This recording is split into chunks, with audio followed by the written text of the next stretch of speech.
axmed jaamac maxamed oo qurbajoog soomaaliya ugu soo laabtay inuu maalgashi iyo shaqo abuur ka sameeyo ayaa magaalada gaalkacyo waxa uu ka hirgeliyey maqaayad uu qudhiisa ka mid yahay shaqaalaha cuntada ka kariya. waxaase cajiiba in isla shaqaalahaasi uu kaga horeeyaba waa shaqaalihii uu shaqada u abuuraye in uu shaqada asaasiga ee maqaayadda ka qabto. haddaba sida uu kusoo warramayo wariye maxamed xasan dhalo oo ku booqday goobtiisa shaqo. waa aroor shaqaalaha meheradan oo ku taal koonfurta magaalada gaalkacyo diyaarinayaan quraacda. axmed oo ah mulkiilaha goobtan ganacsi dhinaca ayuu kaga jiraa shaqada socota oo waxa uu shiilayaa beerkii subaxdaa la gadi lahaa.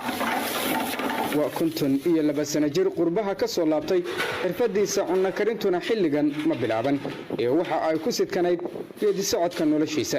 shaqo waan ku bartay laakiin waxa uu aaday college 1999 aan waxaan ka bilaabay gobolka la yiraahdo Birmingham oo ku yaala wadanka Ingiriiska. xirfadaas markaan anoo baranaya ayaan haddana waxaan ku shaqaysan jiray inaan ma artay si oo tababar iyo experience u helo xilliga baranay maana xilliga kale.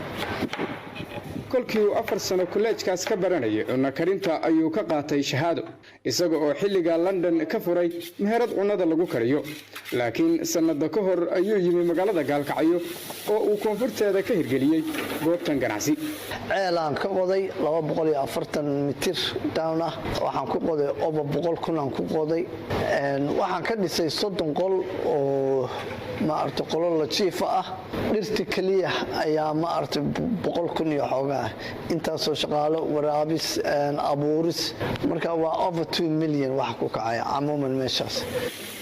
axmed jaamac maxamed haddii uu hirgeliyey goobtan ganacsi inta uu tay qaatay xafiis qabow ma fadhiisan laakiin subaxdan waxa uu ku labisan yahay funaanada gacmo gaabka ah ee shaqaaluhu qabaan isaga oo marna ku jira jikada kolna waraabinaya dhir goobtan ku tallaalan. hiigsigaygu waxa waaye lacagta intaas leeg meeshaan geliyey inay shaqayso. midda kale oo hiigsigaygu yahay waxaan shaqadan soo bartay waaye sida u jeedan kushiinka anaa ku jira waxaa laga yaabaa inaan anigu shaqaalaha nadaafadda uga horeeyo. waxaa laga yaabaa inaan waraabiska dhulka iyo rushaynta anigu qabto. waxaa laga yaabaa musqulaha inaan anigu horta number 1 bal jakimo soo fiiriyo wixii qabasho ah. inta uu hawshan cunno karinta la wado shaqaalaha kula jira kushiinka waxa uu sheegay in ay dhacdo mararka qaar in isaga shaqo loo diro oo uu aqbalo taas oo uu ku tilmaamay in ay dhiirigelin u tahay shaqaalaha halkan ka howlgala.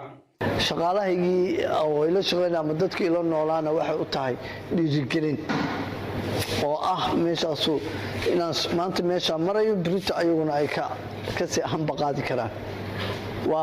أنا ولا أديجيا أيقونا وأديجيا إن تيم مركا إنكستو أنا مرة بهرجوجي أنا هاي أو هوشي بدنا أيق لفتو أي زلين أضيجي جوجي هاوس حقب أو حتى كسمر كينا هذا كل ما هذا جوجي ما أنا يا ما أنتوا عداينا أديك نوقل كشيك. dadka macaamiisha ee ku xiran meherada iyo xitaa saaxiibadiis qaar ayaa la dhacsan hawshan u hayo laakiin kuwa kale ayaa Axmed u soo jeediyay in uu shaqada jikada ka dhex baxo oo meelahaasi tamashlayo.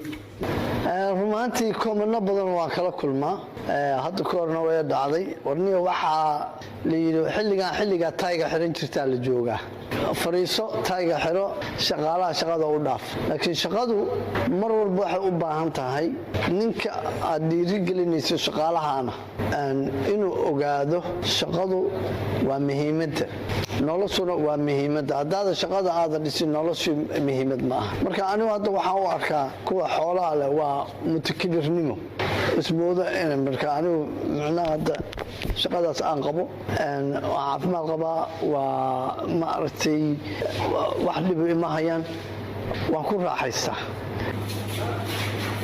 goobtan mulkiilaheedu ka mid yahay inta cunnada karisa oo aan ku sugnayn maalin gelinkeed Axmed kuma ekaan jikada oo mararka qaar waxa uu qabanayay hawlo kale sida mar uu cunno siinayay 4 xabo oo gorayo ah kuwaas oo halkan lagu xanaanayo. maxamed xasan dhalo magaalada gaalkacyo.